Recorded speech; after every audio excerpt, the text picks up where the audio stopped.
Hi. Hi. Welcome to the Dead Spot, The dead spot. where life is short and death is forever. Yep. You could sauce us a follow on the socials. Dead Spot Pod, all one word. Email is deadspotpod@gmail.com. Why'd you say that like a robot? It's a jingle. It's a song. People remember jingles. Okay. Yep. So here we are again, So Happy New Year. finally. And sorry we take time off whenever we feel like it, apparently. But Well, we were also both working like 50-hour weeks, so yeah, and then we hosted Christmas. for the first time. That was a whole process. Yeah, it was. The turkey was really good. Mm-hmm. And we did it. So Cheers. we did good. Yep. So you got any true crime news? News? No. Oh, Gypsy Rose Blanchard is out of prison. And she already has a TikTok. She has a TikTok. I forget what it is right now, but she's already talking. She's rocking the talk. Talking out with... No. No, okay. I don't know what else. Whale. They demolished the house that those Idaho kids were killed in. Sure, I did see that. Which, like, why would you do that? What if you need to go back in there for evidence? Well, so I don't know, think maybe... I think they were trying to fight that because for that reason, they were like, nah. Yeah, maybe they're trying to cover something up at the university, some people think. And that's why they just tore it down so quick. But I don't know. That's all I have. I haven't really looked at anything recently.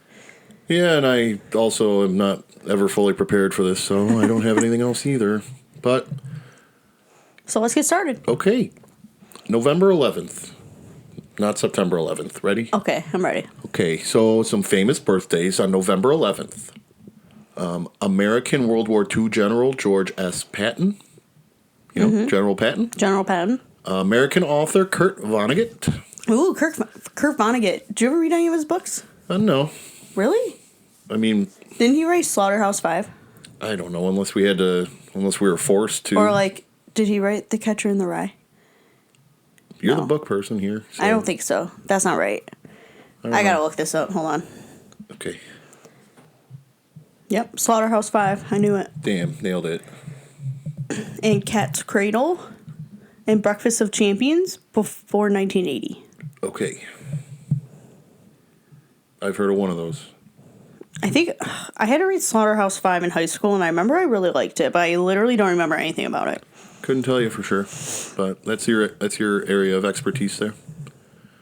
South African songwriter and music producer Robert John Lang, a.k.a. Mutt Lang, but he was a bastard to Shania, so we don't talk about him in this house. I was just going to say, is that Shania Twain's ex-husband who cheated on her with her best friend? That is so fucked up. Yeah, fuck you, Mutt.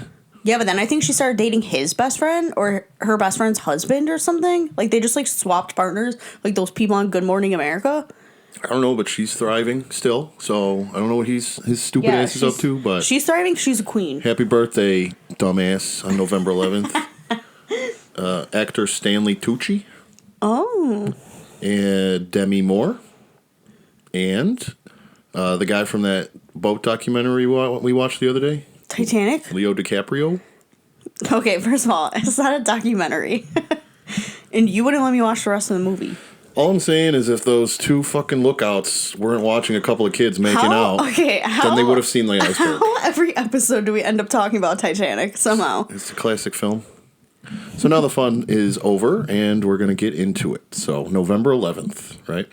Mm-hmm. This is unfortunately the same day in 2023, so a couple months ago. That was like 2 months ago. When the subjects of today's episode went missing. Giulia Cecchettin was born on May 5th, 2001, to parents Gino and Monica in Padua, or Pavona, as it's known by the locals. The city of Padua is the capital of the province of Padua, located in northern Italy.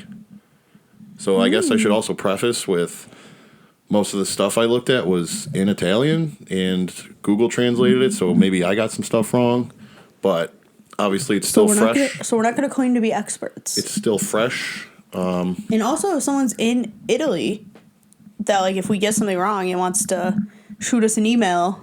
But make sure it's in English, please. But make sure it's also not mean. Because then I can read it. But, so, yeah, I tried to find all the stuff I could that's currently out there. So, I probably missed some stuff, maybe, I don't know. So, it's still fresh, so. And I don't see a lot of stuff, like, in the U.S. media cycle about it, so. Figure I'd try to look into that and bring you some story here, you know? Well, how'd you hear about this? I think it was on Reddit. Somebody mentioned it. I forgot why, but they're like, this is going on right now and nobody's talking about it in Italy, so I Googled her name and looked into it, and here we are. Cool. Okay, so the city of Padua. The University of Padua resides here, and it is one of the oldest universities in the entire world. The University of Padua was founded in 1222 and is the second oldest university in Italy and the world's fifth oldest surviving university. That's pretty cool. Yeah, so it's, just over 800 years old? So. I can't believe there's a school that was built in 1222 that still exists. Mm-hmm. And there's 4 other ones. I mean, that can't be, like, the original building, right? I mean, I'm sure they fixed it up and whatnot, but, like, the actual institution was founded back then, so. Because, I'm sure they're not working off candle lights and shit, you know what I mean? I really like old buildings. Yeah, pretty cool. They don't make them like they used to. They don't make those no more. That's why I liked it when we went and saw Fort McHenry. Yeah, it was nice. It was neat and old. Because, like, people actually, like, live there. Yep. Anyway. While living in a town in the province of Venice with her family, Giulia had successfully been accepted to the University of Padua and began her collegiate career studying biomedical engineering. It would be during this chapter of her life where she would cross paths with Filippo Turetta in 2022. So again, I had to watch some videos of, like, Italy news reports, so I'm hopefully I got their names, as close to correct as possible, but. So being fellow students, Filippo and Giulia were the same age when they met, and Filippo was described as a shy and reserved kind of guy who was passionate about mountains and shared that interest with Giulia. Young kids off at college sharing a major, they soon began to strike up a romance with one another. A romance? Ooh. Giulia's sister mentioned that she never really grew any type of acquaintance with Filippo because he was very shy and wouldn't talk much when he was around Giulia's family. I was just going to say, but it sounds like her family knew about him. What do you mean? Like, they knew he existed. Like, it wasn't a secret. You Right. know how, like, when you go to college, you start dating someone, you don't, like, tell your family until it's, like, serious. Yeah, I didn't do that, but I can understand that. So, yeah, he was around. Like, they knew him and everything, but he just was shy and such. But Giulia's sister also mentioned how Filippo was jealous and possessive. Have you heard that before? Sure have. Fast forward to just about a year later, around the autumn of 2023, Giulia decided that she wanted to graduate from the University of Padua and then go on to enroll in art school to become a cartoonist. But being the jealous and possessive type, this didn't sit well with Filippo. That's a very left turn from being a biomedical engineer. Well, sometimes you just go for shit and then you find out you don't like it anymore. You know what I mean? Yeah, well, story of my life. She was planning to graduate with it, so she was going to finish it, but then she also wanted to just, learn how to do art also. Mm-hmm. So, and then he's like, oh. No. No. While Giulia's mind was made up, Filippo did all he could to keep her as close to him as he could. Filippo was heartbroken, and his solution to get her back was to drop some emotional blackmail on her. Oh, because it always works. Giulia's sister Elena recalls that he once said to Giulia, quote, "You are the only person I have left. If you leave, I have nothing left," and continually threatened suicide if she wouldn't get back with him. Filippo would also not be shy in making sure he knew that, or to make sure that she knew that he had stopped eating, was super depressed, and lied in bed staring at the ceiling for days. One of those guys. That's called manipulation. Yeah, so it's called It's called manipulation. Yeah. And it's so hard for, like, women or men to, like, leave relationships like that, because if someone's putting that, like, on your shoulders, like, I'm gonna commit suicide if you leave me, like, what are you supposed to do? Which is the whole reason they do that. Yeah, I understand that. Like, you want someone to stay with you and be miserable? Okay. And then you cry. Like, did you ever see the video on TikTok of, it was like the guy, like some girl posted it. She's like, my abusive ex-boyfriend sent me this video of him crying in his car because he wanted her back. I don't have TikTok, so unless you showed me. He looked like a big old baby, and like he was really faking it. I don't know. I'll try to find it to show you. But where am I? Okay, yeah. So he's super depressed, lied in bed, blah, blah, blah, whatever. Even Giulia Cecchettin, Giulia's father, knew that Filippo wouldn't and couldn't have accepted the end of their relationship. While Giulia was no longer in love with Filippo, their breakup was complicated because, according to Elena, she tried to tell Giulia to stop talking to him and entertaining the idea of him because of how immaturely he was reacting, but Giulia felt sorry for him. Mm-hmm, which is why he did all those things. Yeah, so just taking advantage. I would like not to see him again. I would like to disappear from his life, but I'm feeling guilty. I am afraid that he could hurt himself in some way, Giulia said to her friends in a WhatsApp audio. In a recorded interview for a television show called Who Saw It, Giulia's friend, also named Giulia, spoke about the toxic relationship between the two. Giulia Cecchettin, so not the original Giulia. Not her sister. This is the friend Giulia. She reiterated how Filippo would threaten suicide and constantly tell Cecchettin that he couldn't go on without her, and she felt guilty because of that. Cecchettin then recalled on November 8th, 2023, Cecchettin agreed to meet Filippo at an ice cream shop in Padua so they could talk, as she would agree to multiple times. So empathy is a real blessing and a curse, you know? Mm-hmm. So yeah, quick side note, you don't have to be nice all the time. It's hard for me. I know, I understand. But upon this meeting, he tried once more and asked if she'd take him back. But again, she refused. So he stood up and slammed his hands onto the table, which startled and terrified Giulia. Cecchettin also mentioned that she, too, tried to convince Giulia to cut things off completely, as it was very evident that Filippo couldn't accept that she wanted to start a new life without him. Quote, I told her to end all relationships with him because it was becoming dangerous. So in November of 2023, Giulia was scheduled to present her final thesis and graduate from the University of Padua. An after-party was scheduled to celebrate her accomplishment, and she even called her aunt to confirm the reservation, of which Filippo was also invited. Oh, no. So she's like, well, I'm going to invite him because that's the person I am, you know? Even though he's I'm nice, but I don't think I'm that nice. Yeah. So just a few days before Giulia was set to achieve her goal of earning a biomedical engineering degree, on November 11, 2023, she went to a local mall to buy a graduation outfit and grab some lunch with Filippo Turetta, before both of them would be reported missing. Within the next few days, their pictures were posted all across social media, local businesses, news reports, and their families pleaded with the public for any help finding them. I feel like I have a feeling I know what happens. You probably are right, but I'll get there in a minute. Quote, guys, contact us or go home, begged Giulia Cecchettin. We don't know where they are, and whoever sees them, we ask them to report them to the police or to call us on the numbers posted on social media.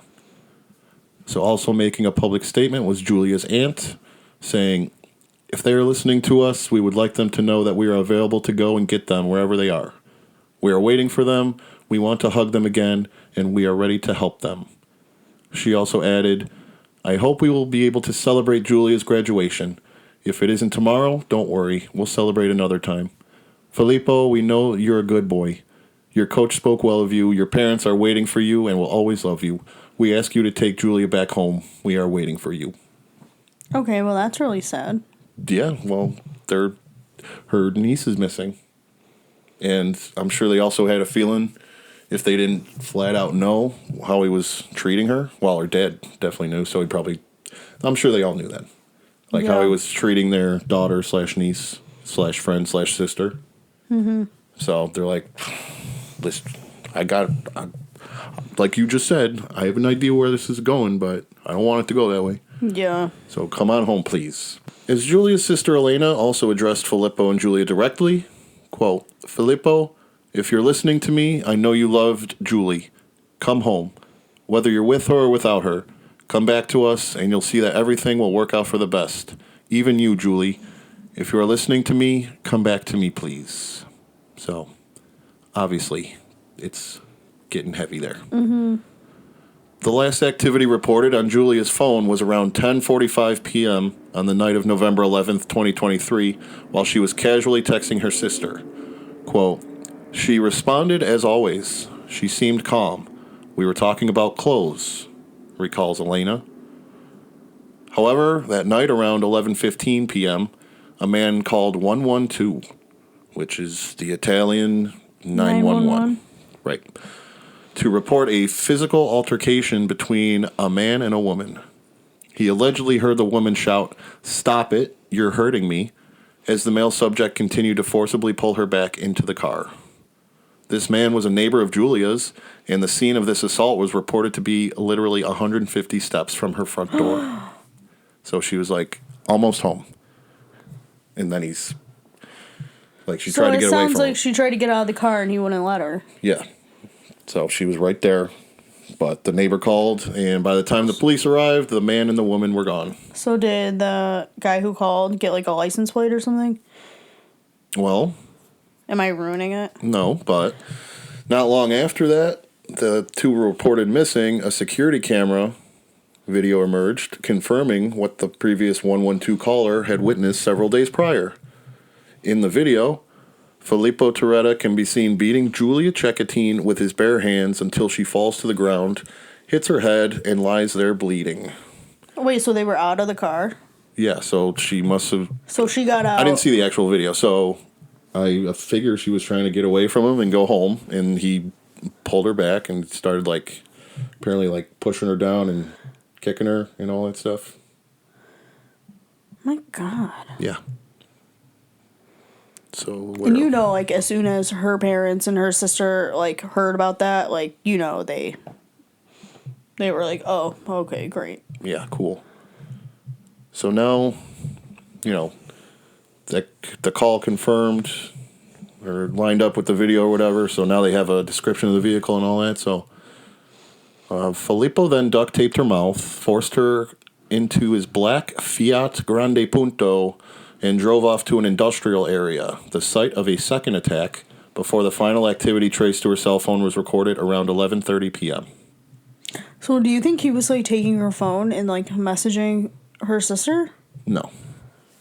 No. Because she said her sister said they were messaging each other around, like, 10:30, 10:40.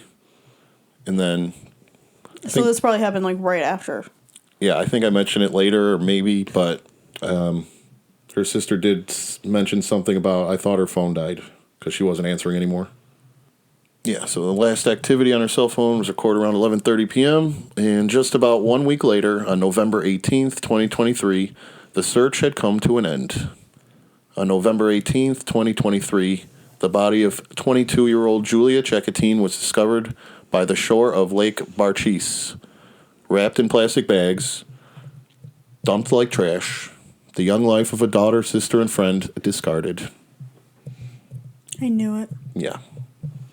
According to the results of a 12-hour autopsy concluded on December 1st, 2023, the Pathological Anatomy Unit of the University of Padua discovered approximately 26 stab wounds to her head, ear, arms, and legs. Okay, well, that sounds like some rage. There were also several cuts on both of her hands, which would suggest that she desperately tried to defend herself. That's sad. Yeah, and it took like 12 hours or so because they very closely inspected everything like very finely, you know, so that's why it also took 12 hours. At first, I thought when you said they found her that they were going to find both of them in, like, some kind of, like, murder-suicide. Like, if you don't want to be with me, then we're going to die together. Right. That's fair. But... not this time. The medical examiners also concluded that Giulia's cause of death was hemorrhagic shock, a.k.a. major loss of blood. So it wasn't the number of wounds, but the fatal stab wounds, notably the deep cut to her neck that caused her to bleed to death within 30 minutes. Examiners placed her time of death around 11:40 p.m. on November 11th, 2023. Giulia's sister Elena recalls the night of November 11th when Giulia went missing.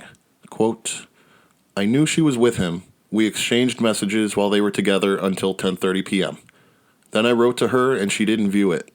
I didn't worry. It was Saturday night. They were out. I thought maybe her phone died.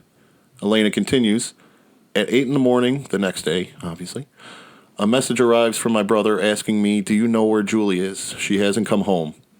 I was in the bathroom. I burst into tears. I understood immediately. Oh my God, that is so sad. Yeah, so she definitely knows. But, like, it just, like, sucks because, like, obviously her sister knew, like, this is a bad guy. But, and she and one of her other friends tried to tell her to stop talking to him. Yeah, exactly. But you can't make someone stop doing something, you know? Mm-hmm. And plus, he could have killed her whether they were still together or not. And, I mean, they weren't together. Right. But obviously she was still like, oh, I'm going to try to be nice to him and, like, be his friend. Yep. Ugh. So now, where is Filippo Turetta? I hope in jail. Investigators placed Giulia's death around 11:40 p.m. on November 11th and suggested that Turetta may have begun his escape around 11:50 p.m. No way. He got away. After discovering Giulia's body, police issued an international arrest warrant as a massive manhunt was underway. Filippo's Fiat was tracked via roadside cameras moving throughout northern Italy into Austria and finally in Germany. Wow, he, like, left the country? Yep. So luckily, karma stepped in and Filippo was stopped by German police literally the next day. I guess you can't really say they stopped him because police near the city of Leipzig received a call about a motorist stopped in the emergency lane with his lights off, and Filippo couldn't go anywhere once they showed up because he ran out of gas. Oh my God, I knew you were going to say that. Idiot. That's what you get for being so dumb. But I also heard something earlier, like while he's on his escape there, one of the gas station attendants recalled that the money he paid for had blood on it. And they still took it? Do they have it? I think they had it, and the cops came and talked to the guy and took it and all that. But yeah, I guess he didn't notice it first. So he didn't even, like, take a shower, change his clothes. He literally just got in his car after killing his ex-girlfriend, bloody and all, to run away. That's what it seems like. Holy shit. Yeah. So, I'm surprised I haven't heard about this. Yeah, I also heard the other idea was that he would have stabbed her in the car, I believe. And I think he was living in and out of his car, and that's why he was just bouncing around all these places and all that. So he probably did it and then just immediately started fleeing. Well, yeah, that's what I just said. So her body was found a week later, but I'm not sure if he, like... Wait, so her body was found a week later, but they didn't even issue the international warrant until after a week after she was found? Like, so he had a week head start of getting away? Well, they went missing on November 11th. So then she was found on the 18th. So then, like, immediately the cops are like, we know she was with him, so we have to go fucking get him. And they found him the next day. Oh, so they found him on the 19th? Yeah. So yeah, I guess he would have killed her on the 11th, and then he immediately left, yeah. So I'm not sure when, because it said he didn't exactly, like, dump her body there. Like, apparently he placed her there, like, carefully. But either way, he also said he covered her in plastic and threw her out like she was trash. Yeah. He covered her with bags that were nearby. Well, he tried to, I guess. Fucking loser. Yeah, anyway. Okay, so I think he was, like, living in and out of his car for that week, I guess, while he's on the run. Well, it sounds like he's been living in and out of his car for a while longer than a week. Maybe. Like, how do you you're on the run, you just let yourself run out of gas? After you brutally murder your ex-girlfriend? Also, after you pay somebody money for gas with blood on it. Filippo approached the officers and allowed them to place him under arrest without any incident, and they noted he appeared tired. Give me a break. I mean, yeah, he's tired. Oh, he's tired. Yeah, he's tired. A tired little baby boy. Oh. Filippo was then held in a Filippo was then held in a detention center in Halle, like Halle Berry, Germany, before being extradited back to Italy to face his crimes, while his vehicle currently resides in a warehouse in Germany for further examination. Preliminary investigation of the vehicle turned up a knife, a pair of gloves, a bag, traces of blood, and 300 euros. This wasn't a spur-of-the-moment thing, it seems. Yeah, seems like he planned it. Filippo chose his right to remain silent, though his lawyer told reporters that he admitted to the murder in a private, spontaneous statement. And then when they would ask him follow-up questions, he'd be like, oh, I don't remember, I don't know, whatever, or I forgot, shit like that, you know. So he did admit to killing her, though. So that's why I'm not saying allegedly or anything. So he did. So as of this recording, he's being held in a prison away from other prisoners for his safety until a trial date is set. Yeah, probably because he'd murder his ass. And I don't know how accurate it is. Like, maybe some of these Redditors are from Italy and are more familiar with it, but I saw earlier, apparently, he's, like, in one of those cushy places, and he gets, like, a PS4. Are you kidding me? And, like, he a brutally kitchen. murdered his ex-girlfriend. He shouldn't even get a book to read. Yeah, well, that's, yep. You're right. Like, give me a fucking break. So you can kill someone and just be playing video games like nothing happened? Oh, I'm sorry. I thought jail was supposed to be a punishment. it should be, you would think, right? So while he's, doing what he's fucking doing now, Giulia Cecchettin's murder was not overshadowed or pushed aside by the Italian public. Matter of fact, it did exactly the opposite. As of December 2023, it's reported by the Italian Interior Ministry that 106 women have been killed in Italy just in the year, equaling out to about 1 every 3 days, with 55 of them being killed by a current or ex-partner, a 4% increase from 2022. Wow, that's a lot. Yeah, so... Well, I wonder if Italy has, like, you know how here we have, like shelters and stuff? Mm-hmm. Or, like, ways to help people that are part of domestic violence, like, programs and stuff. I wonder if they have any of that. Again, any Italian people out there listening, let me know, because I don't. Or if they have it, but it needs to be, like, reformed or something. Mm-hmm. Maybe. Giulia's funeral was held on December 5th, 2023 at Santa Giustina Cathedral in Padua. Why did you just say that like that? Because I can't say that word. I should have looked that up, huh? Santa Giustina Cathedral? That sounds better. When I say a lot of people turned out to mourn her death and show their support to her family, that is an understatement. While just under 1,200 people could fit within the actual church, crowds gathered outside of the church to view the procession on giant screens, while countless others watched live on TV. It's estimated that a total of nearly 10,000 supporters gathered that day, many of them wearing red ribbons representing the call to end violence against women. Wow. December 5th was also proclaimed to be a day of mourning in the Veneto region, with flags set to half-mast, and Veneto Governor Luca Zaia stating via social media, quote, "Today, on the day of Giulia Cecchettin's funeral, I ask the entire Veneto region to send a collective signal, loud and clear, against gender violence. It must be a day that becomes indelible, that marks a step forward so that events like this might never happen again." Also at the funeral service, Giulia Cecchettin made a statement calling on men in Italy to step up and break the cycle. I wonder why, so they have so much, domestic violence there. I'm not sure, but I got a little bit of his statement here, and it'll be linked in the notes there.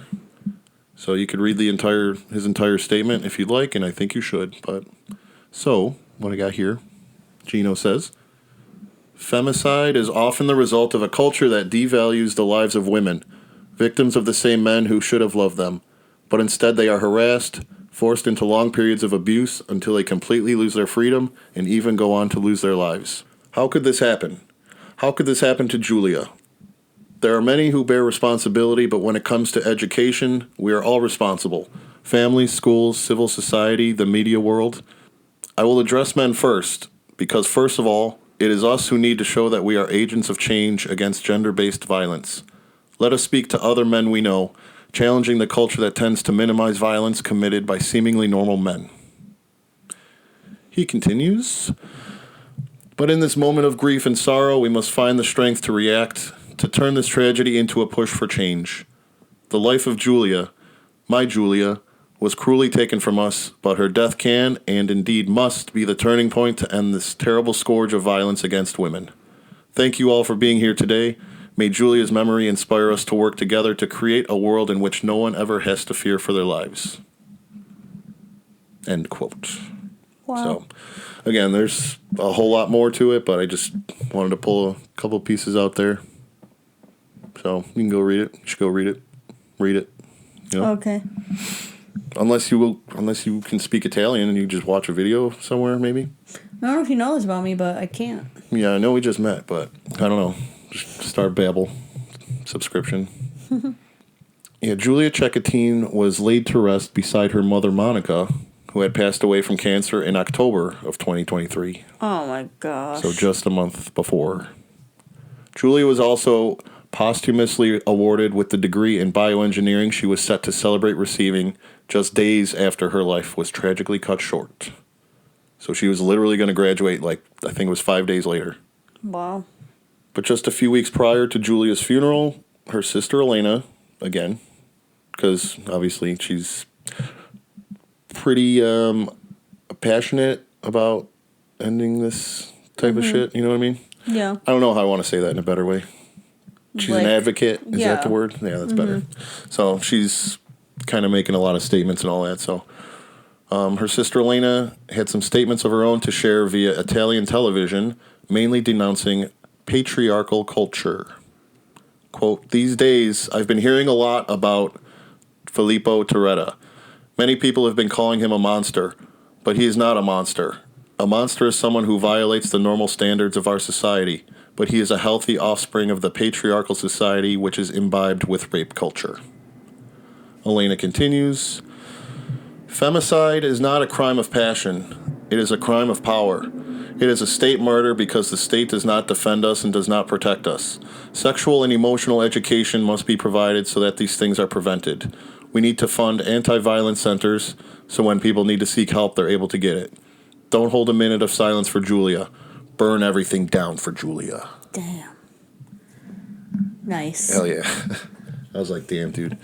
So yeah, that just kind of answers your question, I guess. Yeah, so obviously they don't have anywhere for women to go. It sounds like. Or they do, or again, they just need more funding. So that checks out. Let's be honest. As women, we're always pushed to the back. That's why I figured you might be, I don't know what the word is. Passionate. Yeah, I think that might be it. That's also why I figure I would present this story to you. You know? I just, I don't understand how this happens across all cultures, across, all countries in the world, how men can just treat women like this, and they just get away with it. Yep. And he might be in jail now, but, how many guys aren't in jail that do this kind of stuff to women every day? Well, I mentioned how I believe she was the 106th. How are you going to let 105 women before her get murdered by their partners and you still aren't doing anything? Speaking of Reddit again, because I searched her name, look at posts and stuff like that, and one person says, "Please tell me he faced some kind of punishment." And then this other person chimes in and says, "He's in Italy, where a man who stabbed his girlfriend/wife 57 times got recently released after only 5 years of jail." So... That's what I don't understand. How can you do that? It's the same thing here, though, in this country, when you can rape someone and you'll maybe go to jail. Yep. Maybe. Yep. Like, it's not even a guarantee. I mean, look at that fuckface Brock Turner who raped a woman behind a dumpster, and the judge was like, ooh, we can't send you to jail. I don't want to ruin your life. What? That's the whole point, Buster. Are you fucking serious? You raped someone behind a fucking dumpster, but the judge feels bad for you? Don't even get me started on this. I know. That's why, again, I figured you would not enjoy this story, but, like, you know. This is completely ridiculous. Like, you're... So this guy, this fucking asshole, is probably going to go to jail and then be out in, like, 3 years because, you know, who cares about women and things that happen to them? Mm-hmm. Sounds like this is a global issue. Yeah. So I just have a little bit more and then we can rant on. So after her statements were televised and shared across social media, nearly 15,000 men and women took to the streets of Padua to march and protest, in which Elena also participated before thousands more joined from nearby towns. And I'd like to end the episode with one last thing Elena has also put out there in relation to her sister Giulia during an interview with Repubblica, and honor her request within the title of this episode. And I'll tell you why. We're going to end with a quote from Elena. I have no intention of giving up my battles. I don't shy away from the task that falls to me today, but I also don't want my life to become a function of what happened to my sister. Nor would I want my sister to be remembered only in relation to her murderer. She died because she wanted to be independent, for her freedom. It is a paradox that her name remains linked to that of whoever killed her. Giulia is also a symbol of the battle against femicide. Also, not only. Mm-hmm. End. So, that's all I got for that. But I also thought it was, what do you call? I guess it would be ironic in like a sad, depressing way that the medical examiners were from the university she was going to graduate from a few days later. Yeah, I noticed that. Cruel irony, if you will. Yeah, I noticed that. But, so, that's what I got for that. I'm upset. Yeah. And so are 15,000 people who marched in the streets. So they have some kind of epidemic of, you know, femicide going on over there, apparently. It's not even like just them, though. Right. Like, that happens here, too. Right. So I guess I wanted to, like, look into this a little bit because of the way people are rising up against it. And they're like, I'm sick of this bullshit. Because, you know, I have women in my life that I care about, like you know. And if they were to get murdered because of some shitty asshole who can he knows he's not going to have to face any harsh penalties about it. I mean, like, I would be upset about it. I mean, for example, how many times at work do I get sexually harassed and nothing happens? Oh, I don't know, like every day. And nothing happens. There are no consequences. Yeah. Therefore, they're going to keep doing it. And it doesn't just happen to me. It happens to so many women all the time. And then, you know, if you, like, tell someone, like, hey, like, I'm not interested, like, in a nice way, yeah, what happens? So the story is obviously not unique or the first, and I think that's what makes it more upsetting, you know, because, it, like you just said, it keeps happening, so, you know. I mean, I just hope this guy doesn't go to prison and then, you know, gets let out 3 years later after stabbing his ex-girlfriend, how many times? Like, 27 times? Something like that. Like, that's crazy. Yeah. That's all I got for that, though. So that's it. So it's still, like I said, it's still fresh and still ongoing and all that. Well, I mean, if he admitted to it, no, he would have to plead guilty, right? If it works similarly over there. Because he admitted to killing her, but... yeah, but so did that other guy, and he got out in 5 years. But they would still have to do, like, a trial or whatever, right, maybe? Did they say when his trial is going to be? No, that's why they're still holding him. Until they have a trial set. So like I said, maybe I missed some stuff or got some stuff wrong, but couldn't find a lot in English, and it's still ongoing. So keep an eye out for that. Support the women in your lives. They need it. Yep. especially from you fellas, you know. Mm-hmm. So that's where I'm at with that. All right. Well. All right. Yeah, I'll wrap it up. So, Dead Spot Pod on all the socials, and the email is deadspotpod@gmail.com. I don't think I like that jingle. All right. Well, when you think of one, then we could use that one. Ooh. You're going to say that right after you say, let's support the women in our lives. It was supportive. Got ya. What do you want to say? What just happened? I'm trying to inspire you. Inspire me? Yeah, to write a jingle. I don't really want to. Okay, that's fine. We'll keep this one then. So thanks for listening. Hope you come back. Sorry. Sorry, we're not going to be on hiatus anymore, so. Yeah, well, hopefully. Yeah. But we'll see you next time. Bye.